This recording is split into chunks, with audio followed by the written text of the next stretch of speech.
Welcome back to our bi-monthly conversations with Konstantin Samoilov. He is one of the most respected voices on YouTube about what is unfolding inside Russia. And I think it's especially important to have these conversations now because all eyes are on Trump and the chaos he's creating. But actually, interesting stuff is happening inside Russia and especially inside the Russian economy as well. Before we jump into this, Konstantin is very grateful, and so am I, for everyone to help support the work that we do. It may look glamorous, but it involves a huge amount of hard work to get these videos out through the background research. It is more than a full-time job. So for everyone who has supported Konstantin via his channel and myself, we are extremely grateful for that. And of course, please do make sure you are subscribed if you find this video of interest. Konstantin, welcome back. Jonathan, thank you very much for having me back. Was looking forward to another conversation on your channel. Very interesting, thought-provoking, very intellectual, always intellectual. So thank you so much. I do look forward to these. I always learn something, and it, helps lift the quality of all the other, videos analysis that goes on. And unfortunately, there are too few people who are really, still able to analyze what's going on inside Russia. And I say the media focus has shifted. But let's get the topic on to Russian economics, because whereas a lot of the propaganda and indeed, the US administration seems very much to be acting almost to enable Putin's aggression, I'm afraid to say. And this has detracted from the extraordinary things in the Russian economy. We have a massive budget deficit that has tripled and is forecast to be 1.7% of GDP. I know you have some more detail on this, but how significant is this budget deficit? Well, it falls in line with the demise, economic demise that is happening in Russia.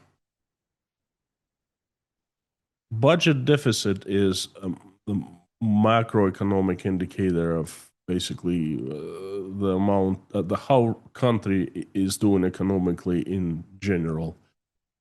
How much it overspends, spends more than it earns. We have been seeing right from the start of the war the clouds in the sky, in the skies over Russia.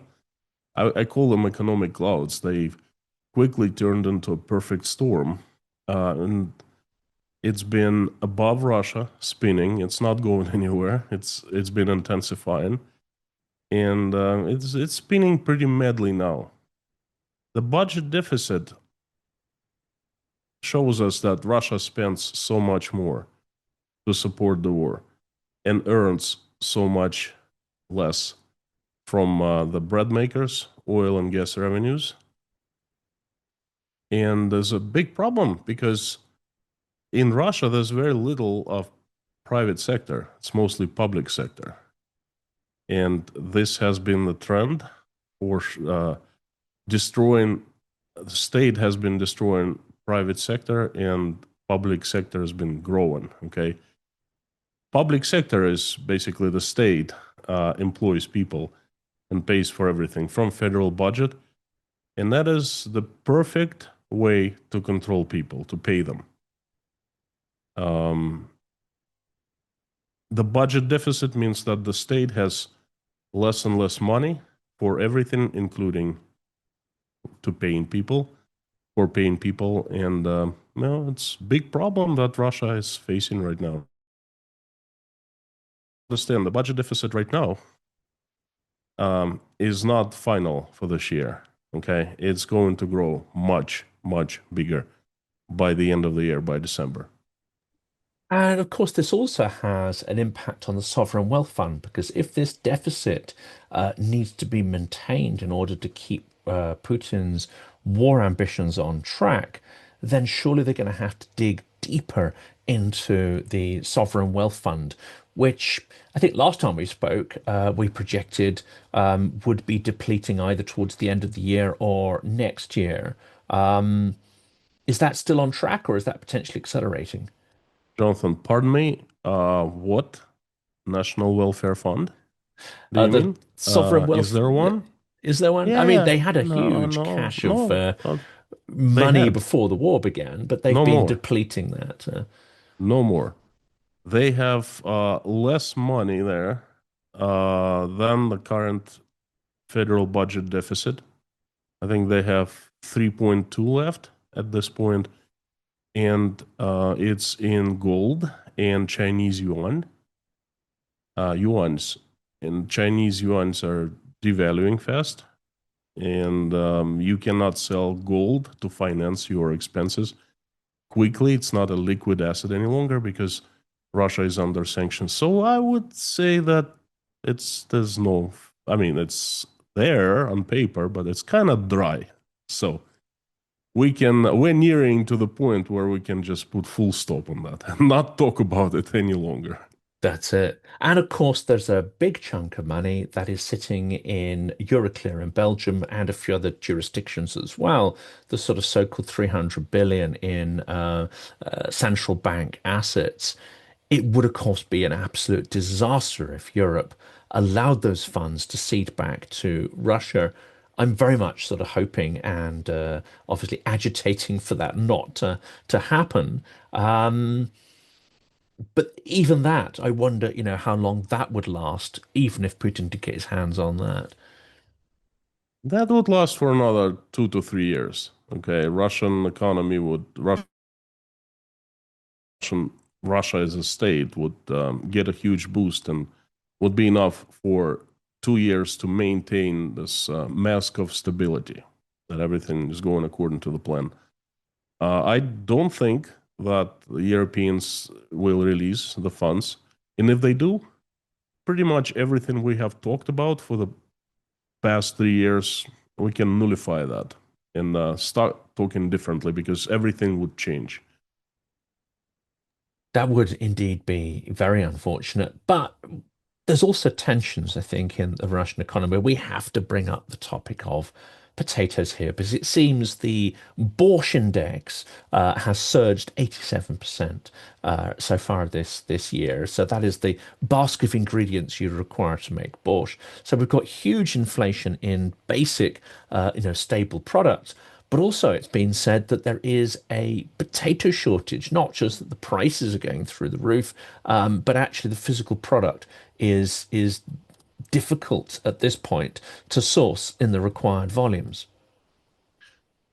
What I really find fascinating about reporting about Russia these days, things change so fast. It's really hard to keep up. I reported a shortage of potatoes. I made a separate live stream about that, explaining why it happened just 2 weeks ago, and there's a bigger problem now. Not just potato shortage, it's vegetables shortage. Pretty much all veggies are in high demand. Well, Russians eat them every day. They are always in demand, but they are in short supply. Therefore, the prices are going up like crazy. And potato is not the champion of price skyrocketing prices any longer. Beets used in borscht, cabbage, regular cabbage, and onions. Um, one of people I know here in Tashkent went to Russia for a few days, and then he reported. He said came to a store and he bought just a few pieces of onion. It used to be, I don't know, 10 rubles, 15 rubles, something like that. He ended up paying 130 rubles for them. He was so shocked looking at the price and how much regular onions cost. It was the cheapest stuff you could get at Russian stores, and not any longer. So we are seeing that, but Jonathan, it's all predictable. We saw it coming. We discussed this problem would appear in about this time. Remember our conversations from last fall, last winter. I mean, I saw it coming. Definitely, we discussed it. I don't understand why Russians all of a sudden are shocked by the lack of well, I can't say the lack because you can find everything at the stores, but they're shocked about the prices and availability because it's really hard for them to afford the vegetables now. Well, you know what? I think that they should stay informed. Sooner or later, well, they are picking up the bill of the war, and I don't think they should be shocked because everyone saw it coming, and that's their new normalcy. That's their new life. That better get used to it. And the movement back to I would say, centrally planned economy. I mean, that seems to be accelerating. And of course, we talked about that several times. We sort of predicted that when the sort of dynamics of market economy start breaking down, you would see accelerating nationalization of key industries. That now seems to be happening in the tech part of the economy, as well as manufacturing and other areas that support the war effort. So are we seeing a sort of almost a sort of systemic shift to that sort of centrally planned economy? And as we know, I mean, you'll remember this, it didn't go particularly well the first time under the Soviet Union. If I were to tell you what's going on in Russia in a couple simple words, this is called reprivatization, deprivatizatsiya in Russian. I would say Russia is up for grabs. About a year ago, in the summer of 2024, there was information that first appeared about the 700 enterprises list. So there was a list inside the Russian government, inside the KGB, and they were around 700 enterprises. The goals, the aims for reprivatization. And basically, what happens, the state doesn't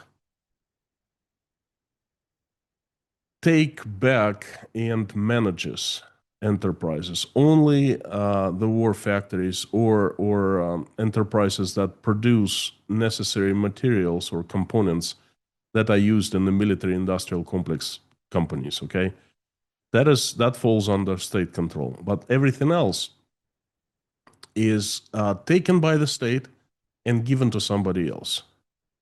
Perfect example: a French company, Danone. It was stolen from the rightful owners, just like that. They stole it. Putin signed an executive order. I think for the first time in history, that's where the signatures still there, and he reprivatized that. No, he seized that company, and 9 months later, he signed another papers, and he gave this company to the Chechens. Same happened to Baltica. Carlsberg entered Russian market in the 90s and built a number of large, very modern technological breweries, good beer, stolen and given to new owners. So the new owners do not manage it well because in order to be the good owner of something, you need to create it. You need it. You need to, to found it, develop it, and treat it as your child. Grow it, nourish it, and then the company becomes big, and you, as owner, as founder, you manage it in the best way possible. And that's free market economy. That's competition. Do you know what happened in? It's actually a very good parallel.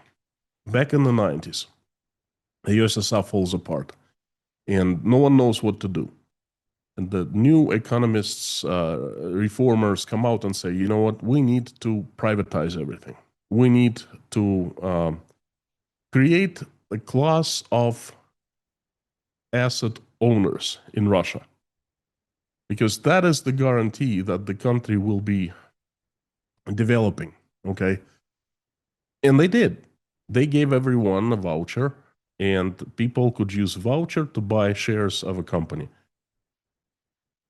And you could buy a few vouchers. I remember I had a call from a relative of mine. He was looking for vouchers. And voucher cost a certain amount of rubles. You could sell it and buy yourself a leather jacket with that. So he was looking for 60 vouchers. And he said, look, I can buy a large transportation company with garages and a few trucks for 60 vouchers, for 60 leather jackets. Okay. But I need it now. And situations like that, they were not rare in those days. That was El Dorado. And imagine you somehow, and then people used mafia, and then to get access to get ownership of assets. Some did it in an honest way. That was a race, basically. So, and I know quite a few people who got ownership of large factories, plants, manufacturing plants. You know what they did immediately?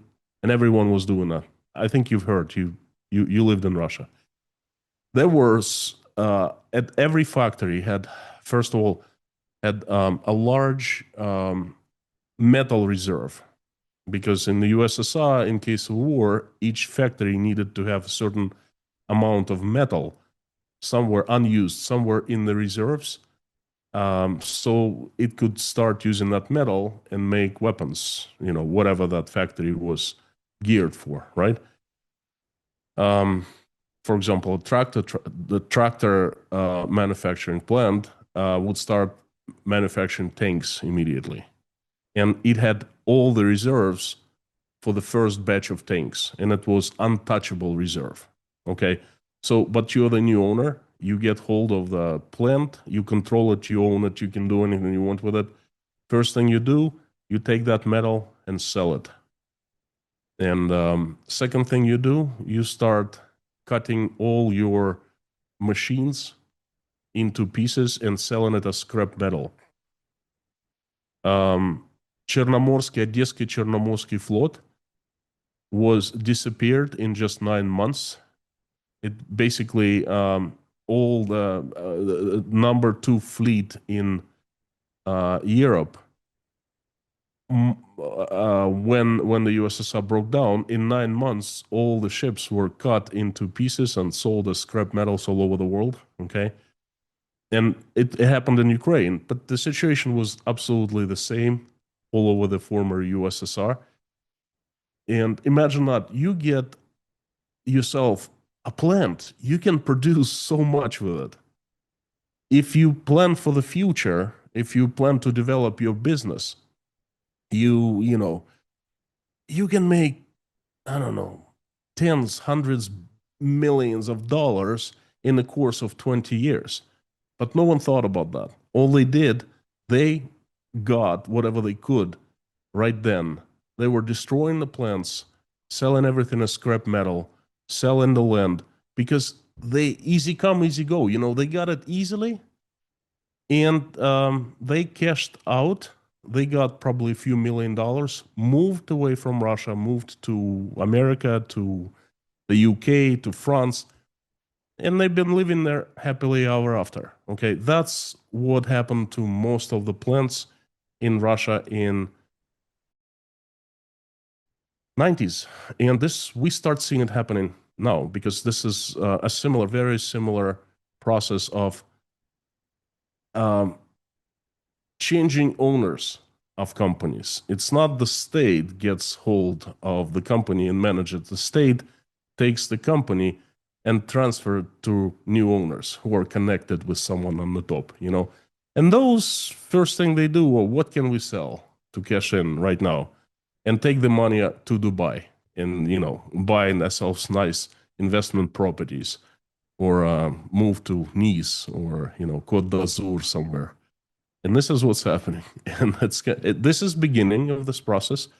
I have heard of about 100 companies stolen from, well, it's not really called stealing in Russia, but I name things as they are, but in Russia it's called deprivatized.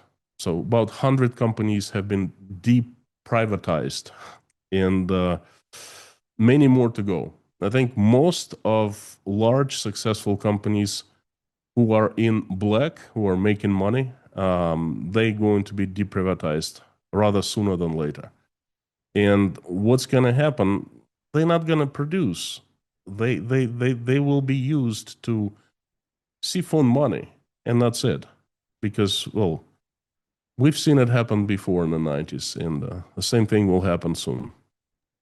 This That's just it. Yeah. doesn't work. It doesn't work, Jonathan. In order to have good manufacturing economy, you need to take care of the owners. The owners got to be protected. The owners got to look into the future. They got to reinvest their own money. They have to be sure that the laws actually work, and then they're safe. And what's happening in Russia right now is Russia is up for grabs. It's extraordinary that it's being asset stripped in the way that we saw happen in the 90s, 80s and 90s.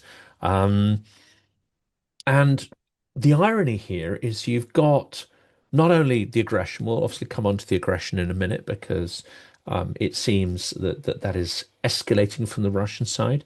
Um, but you've got this horrific war. You've got nuclear threats. You've now got threats to retake, inverted commas, the Baltics. One of the Putin's officials came out. You've got all that stuff going on, that projection of supposed strength.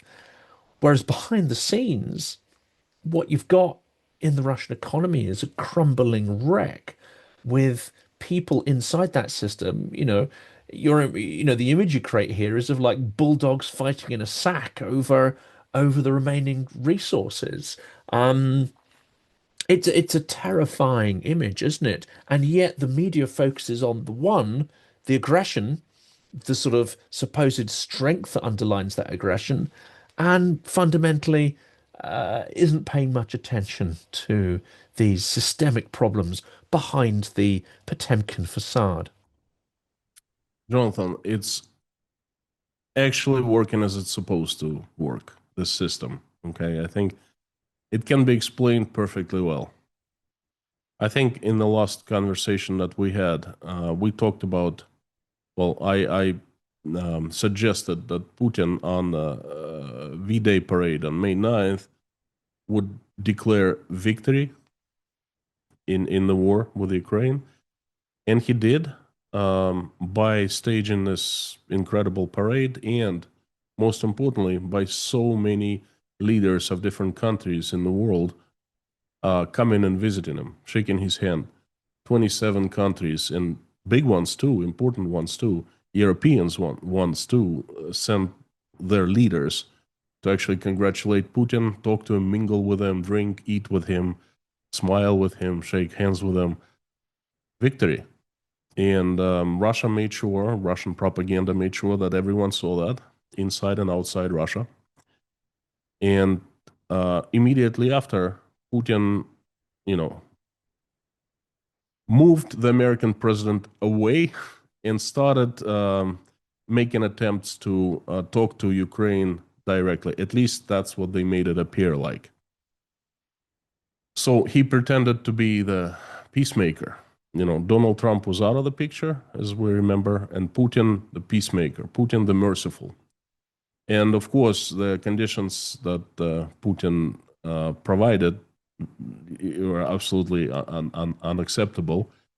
And every time the negotiations failed twice already, but the Russian propaganda doesn't think so, because it says on the Russian side the negotiations were successful. You see, we're the peacemakers. We want to stop the war as soon as possible. We're reaching out our hand to Ukraine and to the West if they want to take our hand, but it's them. Okay, and Vladimir Putin starts changing rhetoric. I call it Putin Russia onto military tracks, but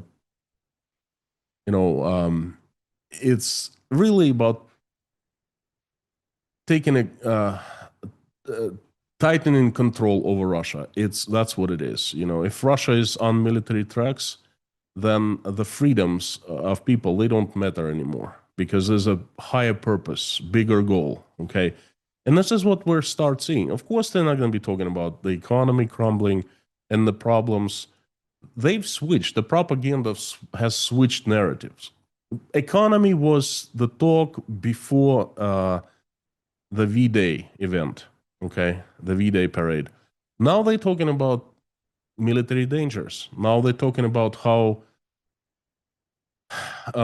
aggressive the Baltic states are towards Russia, how they are suppressing Russian language all over the Russian news. Now they're talking about Poland, the new president, you know.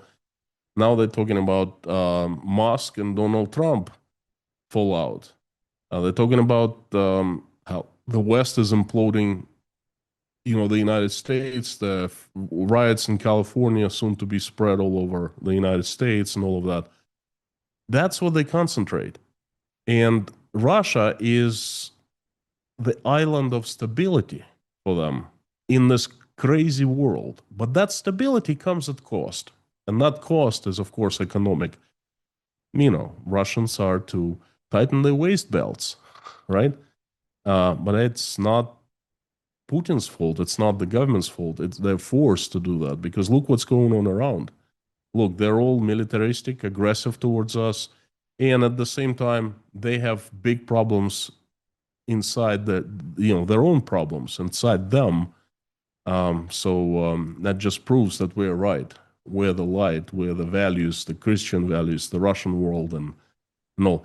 I would say that now we will be seeing less and less economic news coming from inside Russia about Russia because you can't make up good news anymore. You can't sugarcoat. If you go to a store in Russia, you will see the truth with your own eyes. It's easy to do now, okay? But there will be more and more news about expansion, about how other countries are threatening Russia, about how Russia needs to become strong or be strong to defend itself and so forth. So what you said, your question, it falls right into this new paradigm of Russia's existence. And another way that this story is papered over with propaganda. I mean, we were having a chat before we hit record, and there's this so-called sort of future Congress or forum happening in Moscow. It is organized by Malafeev, who is the entrepreneur behind Zagrad, and it's just the most hideous, repulsive character. And when you start looking into him, it just sort of gets more and more awful, you know, the more you understand about this person. But he and Dugin have organized this extraordinary, I call it a convocation of clowns, but it's this incredible set of Kremlin assets and stooges and frankly paid for idiots, supposedly putting on this congress about, Russia and Putinist civilization, striding forward into the future, overtaking, the degenerate Western civilization. But you look at the people who are taking part in this, they are the absolute dregs. I mean, there's no one of any intellectual standing there. What's your impression of this? Because I know you've been researching it to do an episode about. Jonathan, that's what you think. You think there are no intellectuals there. You think they're a bunch of clowns. Russians think otherwise. The Russian propaganda has packaged the event, has packaged the people, and has sold it to Russian people as magnificent thinkers, incredible people with incredible values. The values that are in line with the Russian world values. I mean, to you, Musk and Jeffrey Sachs is they are not intellectuals, but the Russian propaganda, they're the leaders of the West. They are, I mean, who better do you have on the forum? If you are to choose, that's the best people we could get, and they come to Moscow. They're very There's been a lot of um, interviews with Elon Musk's father all over Russia. Musk eats, blini with caviar, and he feels like a czar. And how he brought up Elon Musk, such a genius, and all of that. And Russians love it.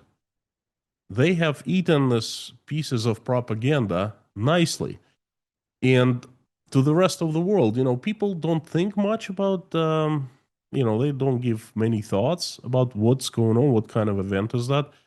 But this forum, the fact that there's so many Westerners came to Moscow, it shows the world that situation inside Russia is normal. It goes in line with my previous idea that Russia has won. Russia is not isolated anymore. Russia is part of the world again. Putin, everyone, comes and seeks to shake his hand, to mingle with him.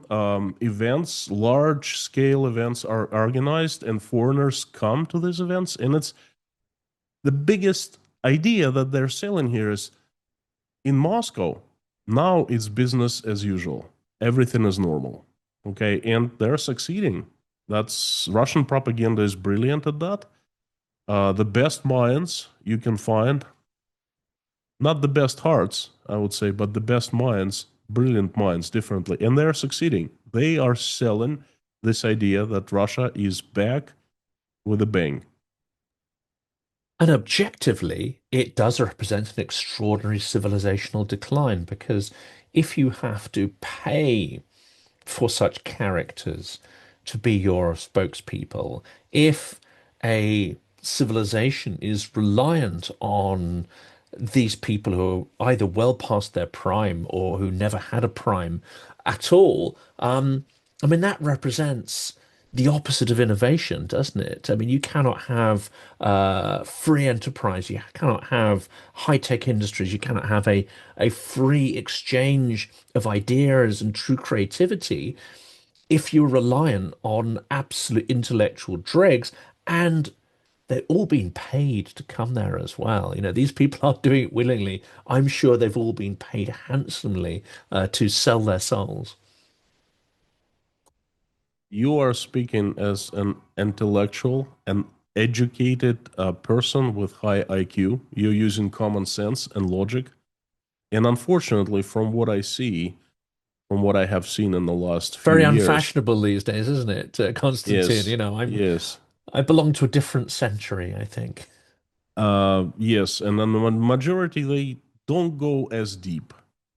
All they need to know, oh look, these people came to Moscow. Another brilliant piece of propaganda. Brilliant. I mean, they couldn't have done. I just what's his name? Trump's special representatives, the envoy. Ah, there was Kellogg Give and me his name. Witkoff, No, no, no, Witless no. Witkoff. Witkov came to Moscow one time. Came to Moscow second time, and it was a hush hush. But we all knew that he came to Moscow. Okay, and all of a sudden, Russian propaganda on all media, all channels release how Witkov and Dmitriev, Russian envoy to Donald Trump, Putin's envoy, they're walking with their Dmitriev with his wife and Witkov. They're walking on Arbat Street and they're stopping at different kiosks, talking to vendors, talking to regular people. A an artist paints a portrait of Witkov, a quick one. Everything's fine in Moscow. Americans are there. They're walking, they're having nice conversations, they're mingling, they're friends.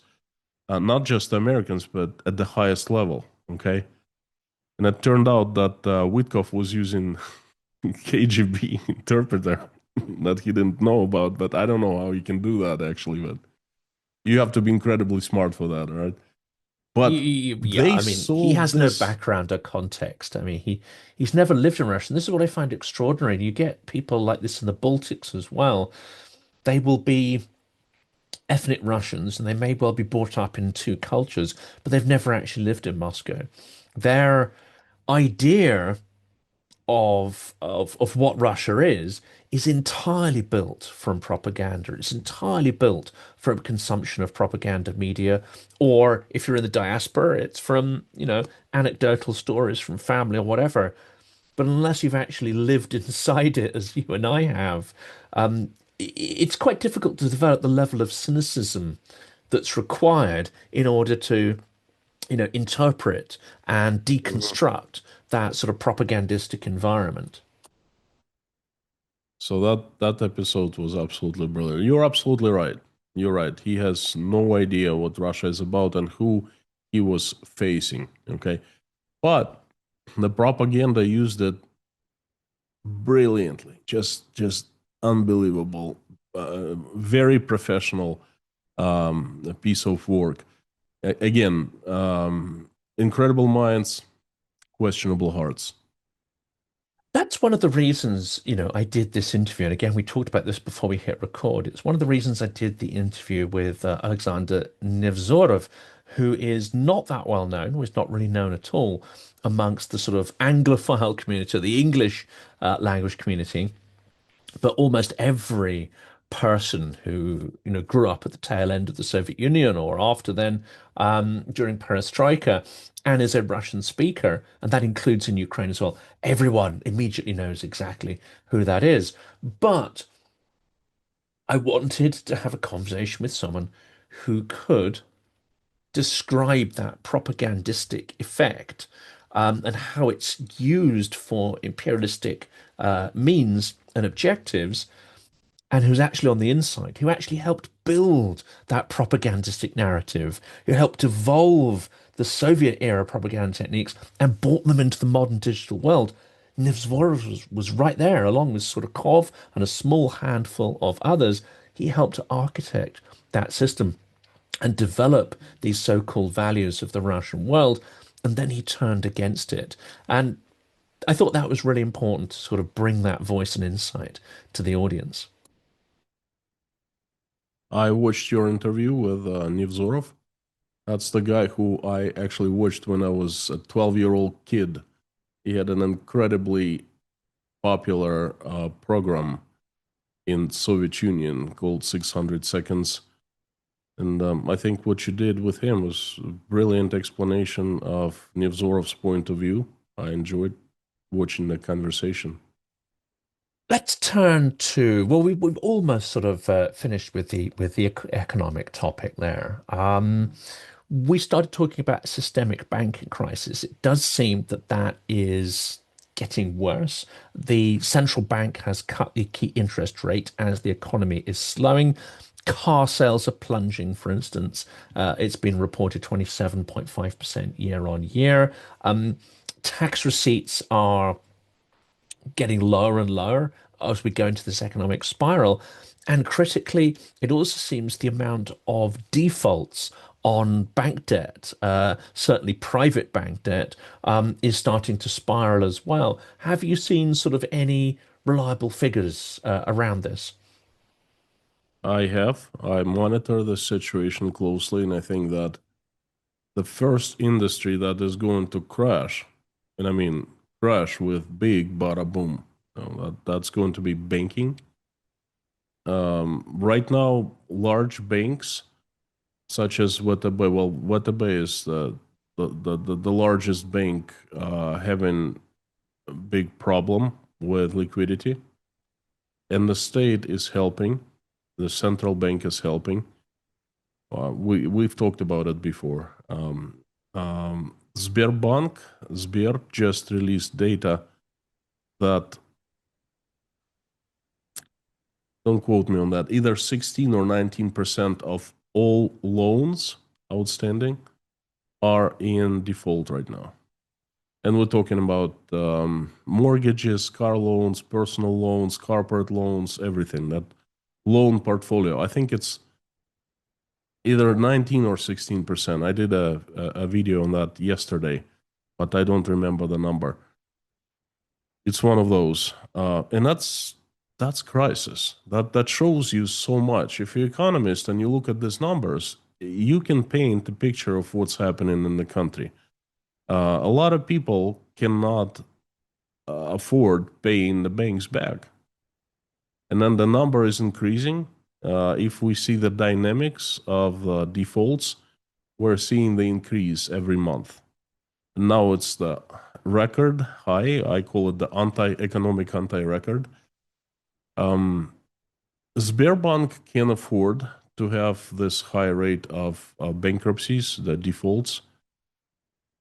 It always can get help, and it will get help from the state.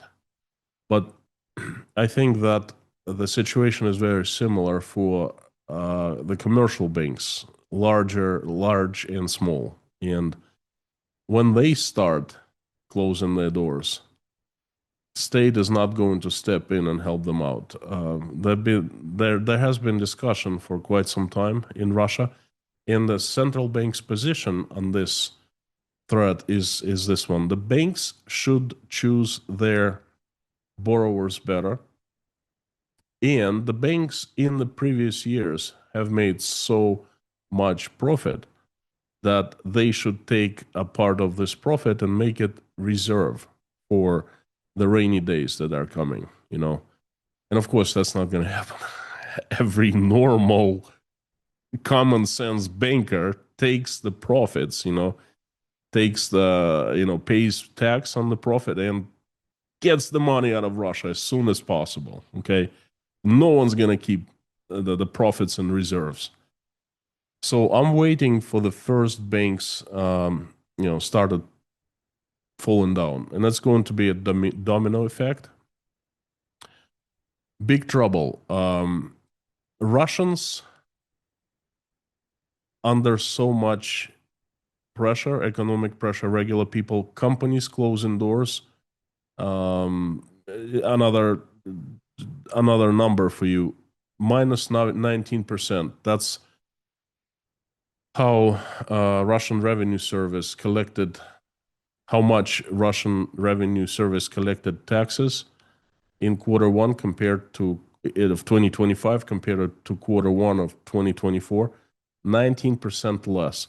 Although on January 1st, they raised the taxes by 25%, income tax. I'm talking about income tax. Not in Moscow, not in St. Petersburg. I don't know the data for the two cities because they're kind of like unlike the rest of Russia. But I'm talking about Russian provinces. Less 19% of income tax collected. Okay, that tells you a lot. Tells you incredible hardship that the companies are going through. And people reporting me, I talk to Russians every single day. They're reporting there an incredible amount of small stores closing their doors now. Food stores, you know, kiosks, just consumer stores. Another economic indicator that I haven't shared with anyone yet, this is exclusive, is if you go to pawn shops in Russia, and that's one of places I always went and saw how things were at pawn shops. If you go and see, they are overflowing with jewelry, gold, you know, expensive things. Real estate, the sales are nearly zero. I had a call a couple days ago from Russia, and obviously my telephone number is in a database of solicitors, and they were trying to sell me a real estate apartment in Rostov-on-Don, believe it or not, out of all cities. And then the salesperson offered me a number of projects that, get this, haven't even started. They have just started on paper, and they're getting permission, they're preparing the groundworks, the foundation work, and so forth. And the apartments are going to be commenced in 2028 and 2029. And I was talking to the lady, you know, normally, and I was provoking her a little bit, and I asked, well, are there any crazy people actually who are buying? And she says, oh, yes. You know? So they're offering apartments now at huge discounts, saying you'll get it in 2029, but no one's going to get apartments in 2029. I mean, the market is going to see the biggest reformatting, you know. that it has ever seen in the history. So they're selling basically air in Russia, and then that's going to take effect too. Um, they're buying because the apartments are offered at like 70% off, something like that. That's crazy, Jonathan. That's Russia is But they're never a going to see company. those apartments. I mean, it's there It's a must be other things they can do with their money. It's just combination of a burning mad it. circus. I know, I know. I really asked her that. I said, "Are there crazy people who do that?" She goes, "Oh, we offer big discounts." Oh, yes. And then she kind of she caught herself saying that. She's like, "Oops," you know. Yes. Yes. So You're not the recording trouble's this, she everywhere. asks, please don't Yeah, publish this on yeah, social media. yes. Yeah. Well, she didn't care. She didn't care. She was soliciting. It was trying to sell me things. But anyway, the consumer goods, the sales have dropped tremendously. I mean, everything is showing the big decline right now. And I don't even hear anyone saying that, oh, Russian economy is still doing great any longer. We used to hear that, remember, like a year ago. The Western media outlets, the newspapers, the Wall Street Journal, Washington Post, the New York Street Journal, International Monetary Foundation Fund, they were giving out the reports of Russia is still going strong. I Yes. haven't heard of that I in quite some time. the only way this narrative is still being spun is by saying Russia's part of BRICS, and BRICS is gonna, overtake the West and replace the dollar as international currency, and the BRICS is the future. That's how they're kind of spinning it. But again, you know, I mean, I haven't it's heard fairly much. weak. BRICS is a very interesting topic because you remember how madly popular was this topic of Russia being part of BRICS, and BRICS is the next force of the world. This the biggest, strongest countries are part of BRICS now. Last summer, BRICS Forum in Kazan, BRICS Games, BRICS space agencies and the meetings and the BRICS ministers meeting, and it wasn't in the propaganda. It's because they had nothing else. They invented this narrative, and they were trying to sell it to Russians and the foreigners, the Westerners, because they were hoping, and they were saying it openly. We're waiting for Donald Trump to become the president. And then, so there was informational vacuum. They had nothing to show for that. And they were just invented this idea of BRICS. And you know what? BRICS, since Donald Trump became the president, I don't hear BRICS any longer. BRICS has died. They The don't need idea of it. BRICS, it's still on paper. Okay, it's Yeah. BRICS is there, but they don't need it. You're right. They have much stronger agenda now. We They've won't got be this hearing much orange about dumpster BRICS any fire, longer. burning the US down from the inside out. Let the media focus on that, the story of American decline. Well, America is with Russia. America turned out to be such not a bad country. They're not Satanists. Satanists? No, we never said that. They're Satanists. No, no, no. We always said Americans are great. Great country, great leader. And it's unfortunate we had to put our relationship on pause in 2022. Yeah, it wasn't our decision, but we understand that America kind of like woke up and now they're sending invoice and all of that. And that completely is a different narrative, okay? BRICS is not needed anymore. It's not there. And we're, getting towards, I think, our last couple of topics here. And as the economy declines, we've got this process of nationalization, which is it's a form of gangsterism, but it also has this sort of, you're able to cover up with a supposed process or respectability. But there are certain things, there's no way to spin them as anything other than extreme lawlessness. And we have seen this week an incredible abduction. I think it was from the Kazansky Vokzal, from one of the main stations in central Moscow. Someone Yaroslavsky. I think it was uh, Yaroslavsky. Yaroslavsky, wasn't it? Yeah, that's it. Someone basically abducted from the streets by a bunch of not just Chechen thugs. They were in, I think, an official, Rosguardia. car with official number Rosguardia. plates. Rosguardia, they are members of Rosguardia and official trucks and number plates and everything. Officially, they carried guns officially, the whole 9 yards. I mean, what's going on? Is this signs that Kadyrov's authority is weakening, or signs of fissures, or do they just have impunity to do what they want, wherever they want, whenever they want? Jonathan, they have had impunity for the past, I'd say, 15 years. No, not 15. I saw that happen back in 2006. So it's more like 20 years. The Chechens were always above the law. They were untouchables. They had complete impunity over everything. I just remember about a year ago, last fall, 9 months ago, they stormed Wildberries, Russia's largest marketplace office, right next to the Kremlin. They shot two people, a security guard and a police officer, and they got away with it. They got away with it. Nothing, no criminal investigation. They opened. These fellows were arrested. Those fellows were arrested, and there's a criminal investigation opened and closed 2 or 3 days after, with dead bodies, killed with tons of witnesses right in the middle of Moscow. It just it tells you the magnitude of impunity. Okay, untouchables.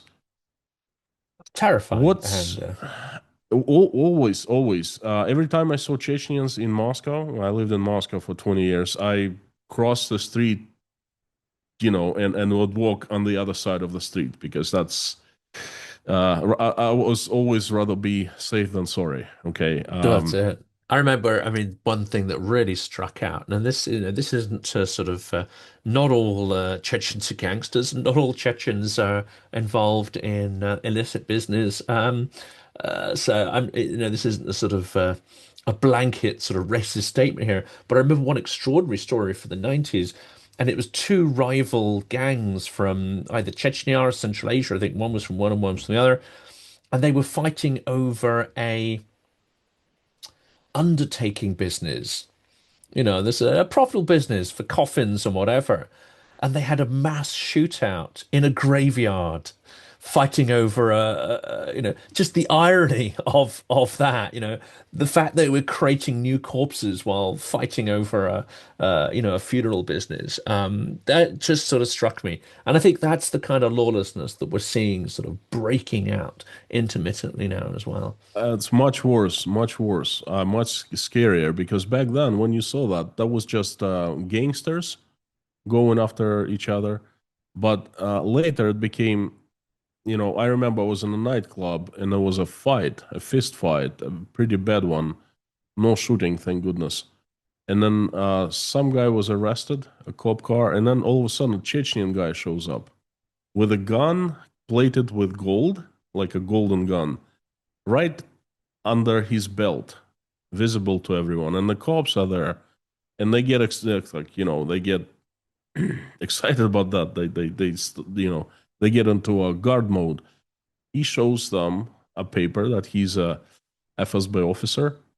That's it. He just grabs the guy who they arrested in their car, locked up. It grabs and takes into his car and drives away. I witnessed that. That was back in 2006, 2007. So these people are part of the law. They're above the law, but they're part of the law. They're untouchables. But what happened last week? Well, I did a series of reports on the situation in Russian political landscape with Ramzan Kadyrov. And it looks like he's not doing well at all. He's very sick. And he gave Putin an ultimatum right before the V-Day parade. And Vladimir Putin met with Ramzan Kadyrov in Moscow, and they discussed and probably made a deal of some kind, because instead of meeting Xi Jinping in Moscow, who was in Moscow, Putin was meeting Kadyrov. It tells you a lot. But anyway, we discussed that, I think, before. And now we are seeing Kadyrov men trying to grab someone, which doesn't surprise me. They've been doing it for, decades now, okay? Um, they grabbed someone on the street, shoved them into their car, into a trunk, and were driving away. What really surprised me, for the first time on my memory, they were pulled over and arrested, detained, and the guy was freed. Okay, that had never happened before. Uh, there was a discussion, and the media was trying to blow it up a bit, but I could see that they were polls made, and the media started downplaying this event. So these people were 6 people were arrested, kidnapping, and it turned out that they're official Rosguardia officers or employees.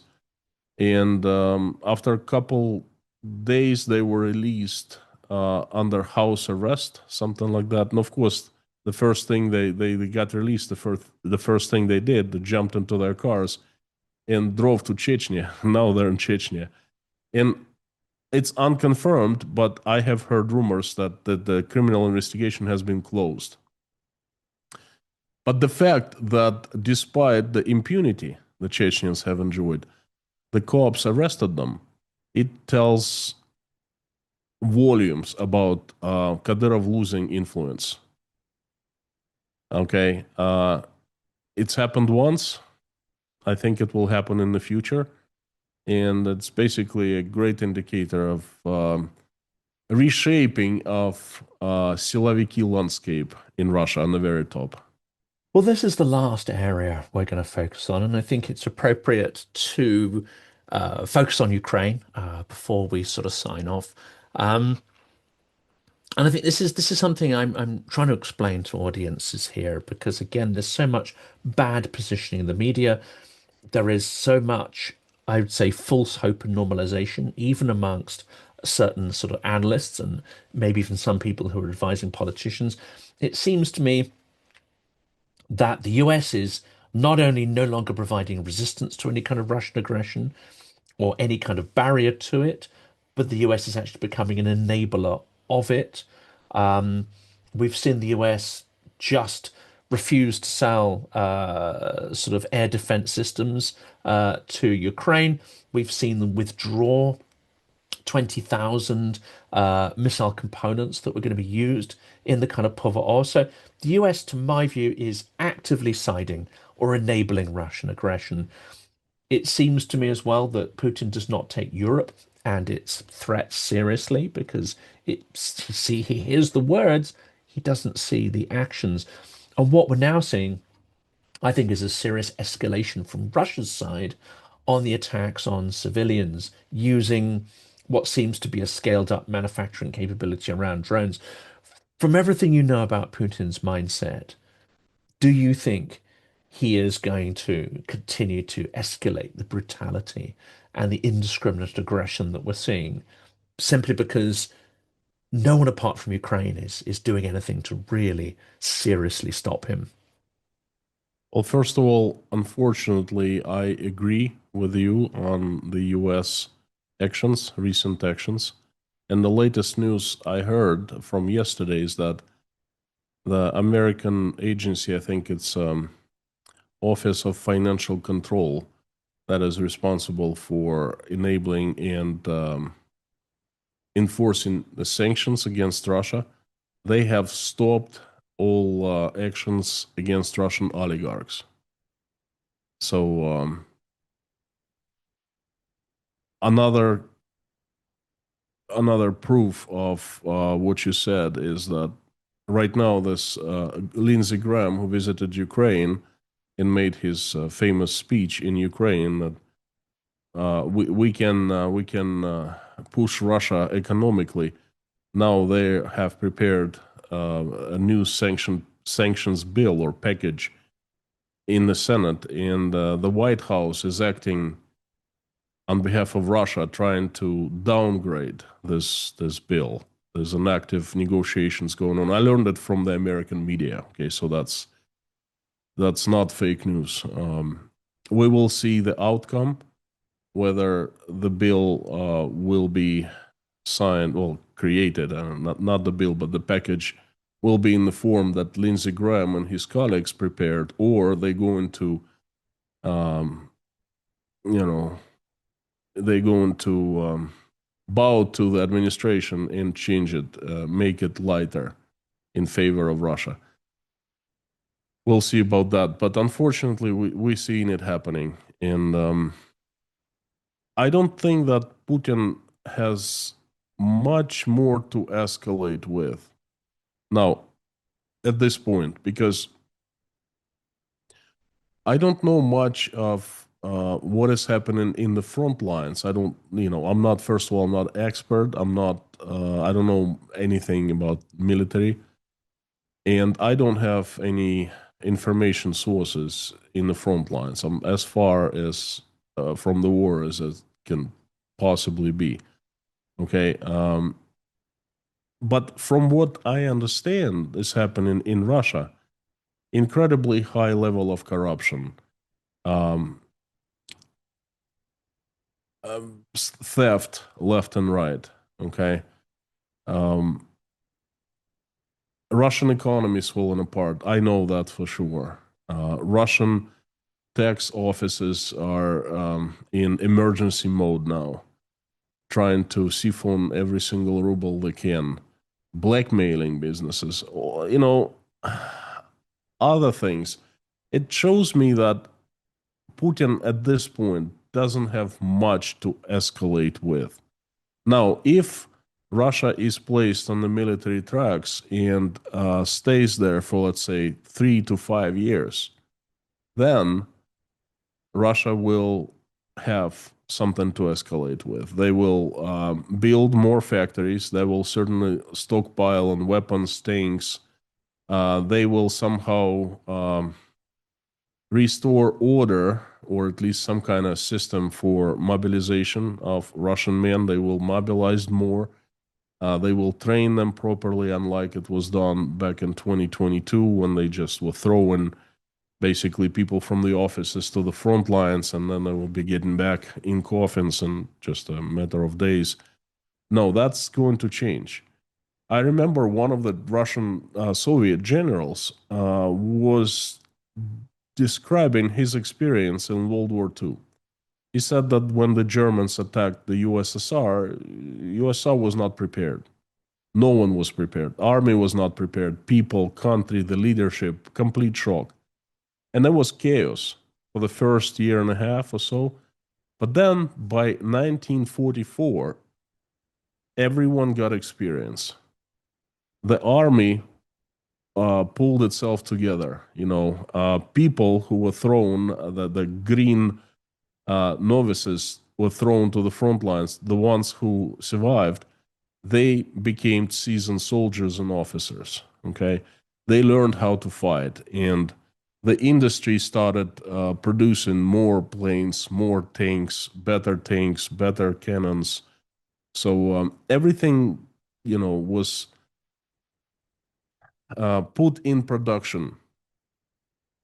And Russian Soviet army was actually fighting very good back and forth 1944. And that the same thing can happen in Russia. And that's a danger for NATO countries, for the USA, for Europe, for everyone.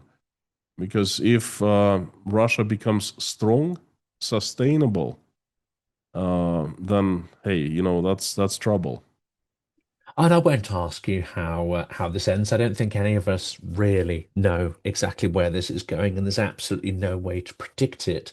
But I think what's clear is in the face of Western weakness, in the face of just lack of urgency amongst many policymakers in the West, unfortunately, many more Ukrainians, both military and civilian, are inevitably going to die before Putin's ability to project violence or his regime itself crumbles. I mean, I think That unfortunately is clear. But the impression I got is that Ukrainians are in no way, minded to give in. And Odessa is the most extraordinary. Odessa, perhaps the most sort of, I would say, open to Russia place prior to, uh, well, not just, the long war, but the full-scale war. It remained relatively open, I think. And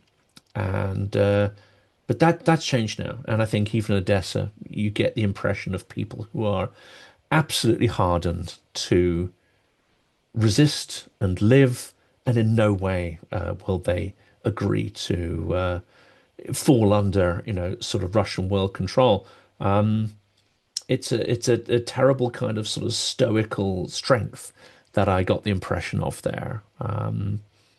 Hmm. That'll continue. Uh, I think that Russians, regular people, majority at least, they don't realize the damage that has been done to the country. And I'm talking about Russia, to the country's future and to them, to their lives and to their children's lives by Putin and his friends. Um, they are not even scratching the surface, realizing this depth of the catastrophe that Russia has fallen to. And what you're saying, you know, to me, it's clear, absolutely clear. I mean, what Russia has done to Ukraine, how can you? It's going to take, I don't know, generations to heal, if it ever heals. So it's just a mess. It is, it is. But I'm heartened by the idea that Ukraine will stand, and eventually, Ukraine may be the rock that Putin breaks himself upon. And that's what we must hope for. And I think that's why it's important to focus on these economic topics as we have, because that is likely to be one of the places that gives way, that prevents Putin from further aggression when the economy, one hopes, sort of starts to crack and implode. I think so. I think so. The victory will not come from the front lines, but from inside Russia, where different political forces will fight and clash and devour each other, and you know, that's where the victory will come from. Konstantin, always a pleasure to talk. We've covered a lot of topics, but the core focus has been the economy. I think that's the right thing to do. Thank you so much for what you do, and thank you for coming back on the program. My pleasure. Thank you so much for having me. Let's looking for the next conversation. Definitely. Well, we won't be stuck for topics. Things are moving extraordinarily fast. For today, that's great. Thank you. Yes. Thank you.